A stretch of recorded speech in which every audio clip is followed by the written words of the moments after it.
Hi viewers, welcome to our channel. ప్రస్తుతం మనతో పాటు దాము బాలాజీ గారు సీనియర్ జర్నలిస్ట్ ఉన్నారు. వారితో ఒకసారి మాట్లాడదాం. సార్ నమస్కారం. సార్ నమస్తే. సార్ పోసాని కేసుకు సంబంధించి హైకోర్టు పోలీసుల పైన సీరియస్ అయిందని చెప్పేసి చెప్తున్నారు. సార్ ఇటు చేబ్రోలు కిరణ్ పైన కూడా అంటే అతని పోలీస్ పైన కూడా కోర్టు సీరియస్ అయిందని చెప్తున్నారు. ఎందుకంటే రెండు కూడా సిమిలర్ సెక్షన్ల కింద ఇద్దరి పైన కేసులు నమోదు చేశారు. అందులో 111 అనే ఒక సెక్షన్ కింద నమోదు చేశారు. ఇది మిస్యూజ్ జరుగుతుంది అని చెప్పేసి కూడా అంటున్నారు. మరి ఏం జరిగింది ఈ 111 కేసుకు సంబంధించి? హైకోర్టు ఏం చెప్పింది సార్?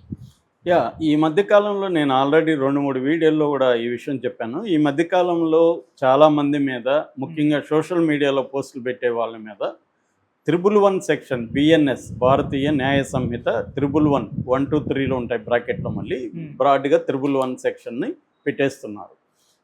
ఎక్కువగా ఆంధ్రాలో వైసీపీ సోషల్ మీడియా యాక్టివిస్టుల మీద 111 విపరీతంగా పెడుతున్నారు. పోసాని కృష్ణమురళి గారు మీద కూడా పెట్టారు. అట్లాగే మొన్న తెలుగుదేశం ఐటీడీపీ కార్యకర్త చేబ్రోలు కిరణ్ని అరెస్ట్ చేసినప్పుడు కూడా అతని మీద కూడా 111 పెట్టారు. సో పోలీసులు ఎందుకు 111 పెడుతున్నారు అంటే, చాలా కేసుల్లో ఒక రూల్ ఏంటంటే, సుప్రీంకోర్టు అనేకసార్లు చెప్పింది, 7 ఏళ్ళ కంటే తక్కువ జైలు శిక్ష పడే సెక్షన్లు అప్లికబుల్ అయిన చోట మీరు అరెస్టులు చేయకండి. వాళ్ళకి 35(3) ఇంతకుముందు 41A ఉండేది సిఆర్పిసి, ఇప్పుడు 35(3) బిఎన్ఎస్ఎస్ భారతీయ నాగరిక సురక్షా సంహిత 35(3) ప్రకారం నోటీసులు ఇచ్చి వాళ్ళ ఎక్స్ప్లెనేషన్ తీసుకొని దాని తర్వాత ఆ కేసును విచారించండి, వాళ్ళని అరెస్టులు చేయకండి అనేది చెప్పింది. అట్లాగే కింది కోర్టులకు కూడా వాళ్ళకి ఒకవేళ అరెస్ట్ చేసి పోలీసులు తీసుకొస్తే మీరు ప్రశ్నించండి అని కూడా సుప్రీంకోర్టు కింది కోర్టు జడ్జిలకి ప్లస్ పోలీసులకి ఈ ఆదేశాలు జారీ చేసింది.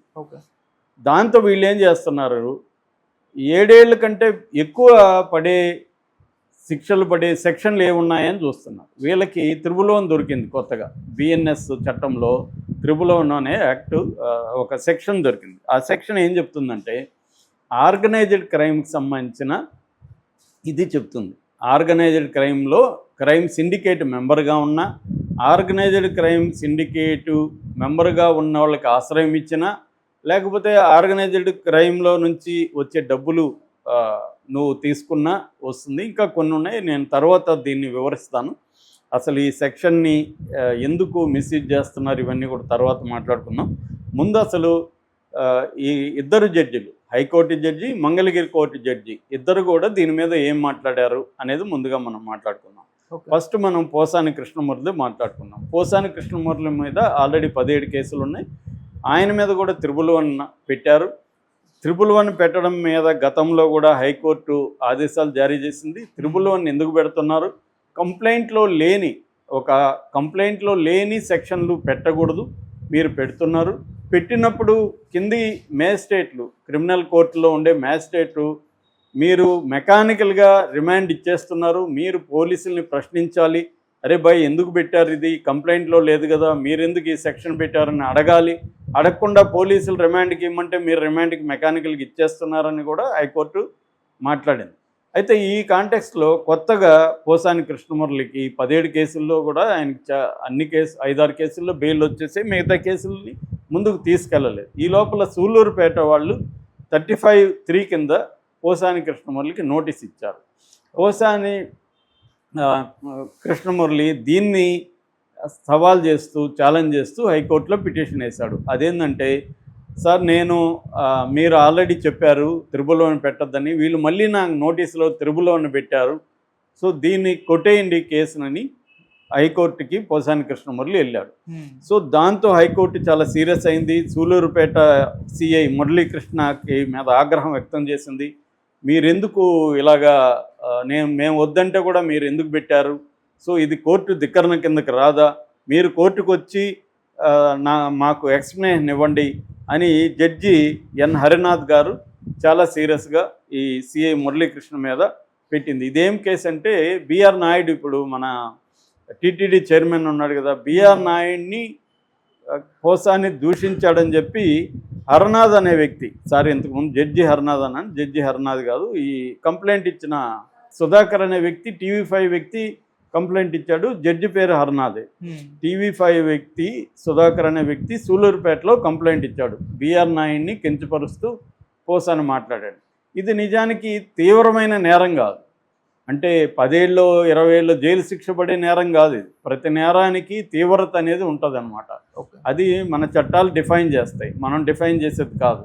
ఏ నేరం యొక్క తీవ్రత ఏంటి, ఇప్పుడు హత్య చేయడం, ఒకరిని చిన్నగా కొట్టడం రెండు ఒకే రకమైన నేరాలు అయితే కాదు కదా. ఉమ్, అందుకని నేర తీవ్రతను బట్టి, నేర స్వభావాన్ని బట్టి, ఆ నేరం చేసిన విధానాన్ని బట్టి సెక్షన్లు అప్లికబుల్ అవుతాయి. జడ్జిలు కూడా ఇవన్నీ చూసుకొనే శిక్షలు వేస్తారు. అందుకని హత్యలు చేసిన వాళ్ళందరికీ మరణశిక్షలు వేయరు. మన దేశంలో దాదాపు సంవత్సరానికి 33,000 నుంచి 35,000 మర్డర్లు జరుగుతుంటాయి. కానీ మరణశిక్షలు ఎంతమందికి పడతాయి? ఏ 5 మందికో 10 మందికో కూడా పడవు సంవత్సరానికి మరణశిక్షలు. ఎందుకు? ఎందుకంటే రేరెస్ట్ ఆఫ్ ద రేర్ కేసుల్లో మాత్రమే మరణశిక్ష, అంటే ఉరిశిక్ష మన దేశంలో ఉరిశిక్ష వేయండి అనేది మనకున్న ఆదేశాలు సుప్రీంకోర్టు ఇది ఇస్తుంది, రేరెస్ట్ ఆఫ్ ద రేర్ కేసులో. అలాగా ఇప్పుడు ఈ హైకోర్టు ఇచ్చింది. అలాగే మంగళగిరి కోర్టు కూడా ఈ చేబ్రోలు కిరణ్ విషయంలో ఇంతే తీవ్రంగా రియాక్ట్ అయింది. మంగళగిరి కోర్టులో కూడా Srinivasarao CI, Mangalagiri rural CI, అతన్ని చాలా గట్టిగానే మందలించింది. మీరెందుకు చేబ్రోలు కిరణ్కి ట్రిబుల్ వన్ పెట్టారో, అది అప్లికబుల్ కాదు కదా ఈ కేసులో, మీకు అతనికి ఛార్జ్ మేము ఇవ్వండి అని కూడా పై ఎస్పీని ఆదేశించింది. గుంటూరు ఎస్పీని ఇతనికి సిఐకి ఛార్జ్ మేము ఇవ్వండి, ఇది హైకోర్టు ధిక్కరణ అని కూడా మంగళగిరి కోర్టు చెప్పింది. ఓకే.